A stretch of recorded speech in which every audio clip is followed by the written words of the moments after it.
You ever feel like being honest at work is the very thing that gets you punished?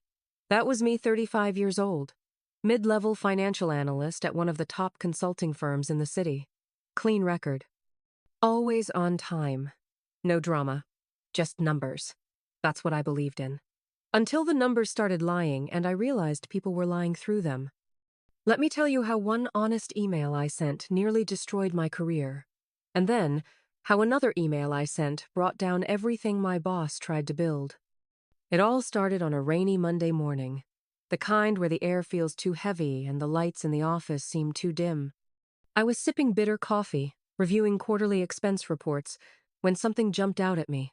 A simple line item labeled, Client Gifts, Entertainment. But the amount was off. Way off. We're talking $47,000 on paper for what was listed as dinner meetings and venue reservations. I knew our division hadn't hosted anything close to that scale. The red flag was blinding. So, I did what I thought any decent professional should do. I walked straight into my manager's glass-walled office, shut the door, and asked him about it. His name was Martin, 52. Slick hair, tailored suits, the kind of smile that hides more than it reveals. He didn't even look up when I brought it up. Just muttered, "Client retention is expensive. Don't worry about it." But I did worry. That number wouldn't just vanish. And I knew the audit team would eventually catch it and maybe catch me with it if I stayed silent.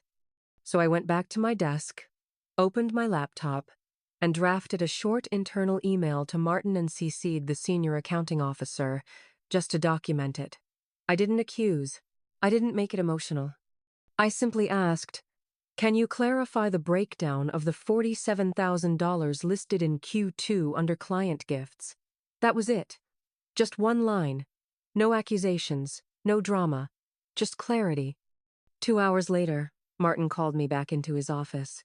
His face had changed. The usual smirk was gone. He gestured for me to close the door, then leaned back in his chair like a villain from a bad movie. "You don't understand how this place works," he said slowly. "This isn't college accounting. You don't question these things. You align." That word align kept ringing in my ears as he warned me. "Drop it," he said. "This is how deals get done. You're either with the flow, or you're out." I nodded silently. Not because I agreed, but because I needed time. I went home that night and stared at the ceiling for hours. I wasn't a hero. I didn't want drama. I just didn't want to be part of a fraud. But by Friday morning, everything changed. I walked into the office and my badge didn't work. HR was waiting for me. I was being let go due to departmental restructuring. No warning. No performance issue. Just gone. My access to files? Cut. My calendar? Wiped. My team? Silent. But I wasn't done yet. They thought I'd disappear quietly. But they underestimated how much I had backed up and how much I had already seen. The weekend after I was fired, I didn't cry. I didn't panic. I did what I was trained to do. I analyzed. I opened the files I had backed up, ones I'd downloaded a week prior for performance review tracking, just in case. I still had access to metadata timestamps, invoice chains, internal memos. It wasn't much, but it was enough to spot something sickening. That $47,000 wasn't a one-time blip. It was part of a pattern. 3 months earlier, there was another $33,000 listed under vendor outreach. Same vague labeling. Different client. But the payment routed through the same shell vendor Veritas consults. Sounded official, except there was no address, no working website, just a mailbox in Delaware. I searched public business registries. No legitimate filings.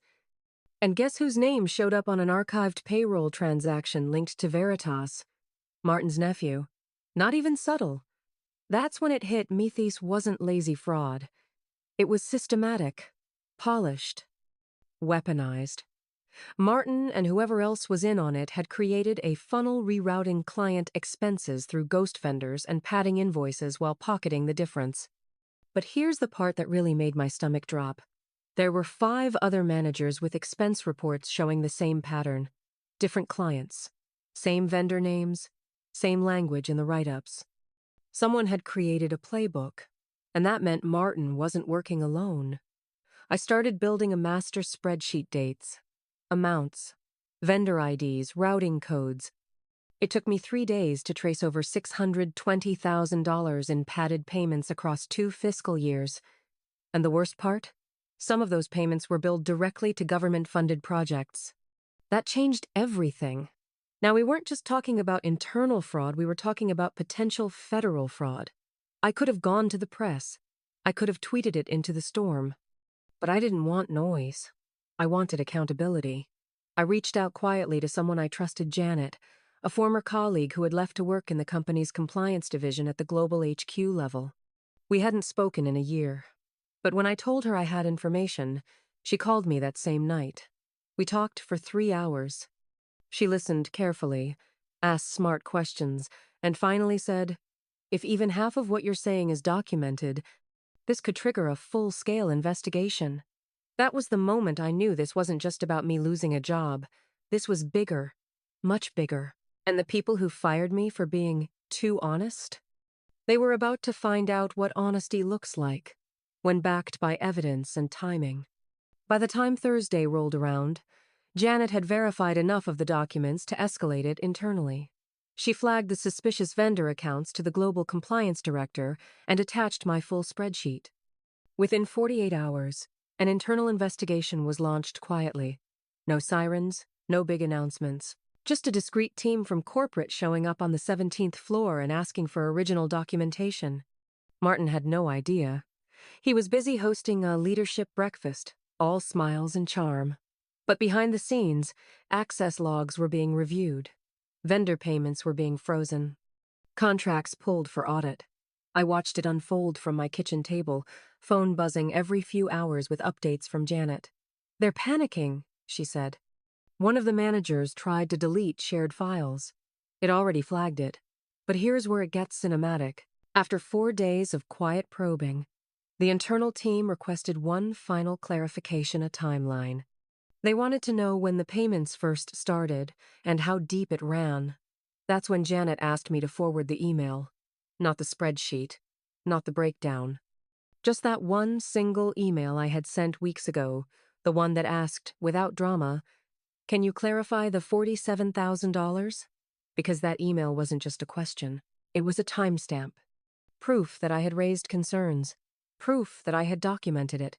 Proof that the company had been notified, and chose silence. I hesitated, not because I was scared, but because I knew that email was a domino. Once it landed in the inbox of the general counsel, everything would fall. But I sent it anyway. One click, one line, one truth. And within 36 hours, Martin was escorted out of the building. Not by HR, but by security. It turned out his nephew wasn't just laundering money, he was also the owner of multiple shell entities being used to move funds internationally. 2 other senior managers were placed on leave. 3 more were being questioned. The fraud had touched 5 departments. The amount? Over $2.4 million. And yet, no one saw it coming because the fraud hid in plain sight, dressed up in professional jargon and polished reports. The next morning, I received a formal email from the company's executive team. It didn't apologize. It didn't admit guilt. But it did offer a settlement for wrongful termination plus a written statement that I had acted in good faith and in full compliance with ethical standards. But I didn't sign it. Not yet. Because this wasn't about hush money, it was about being seen.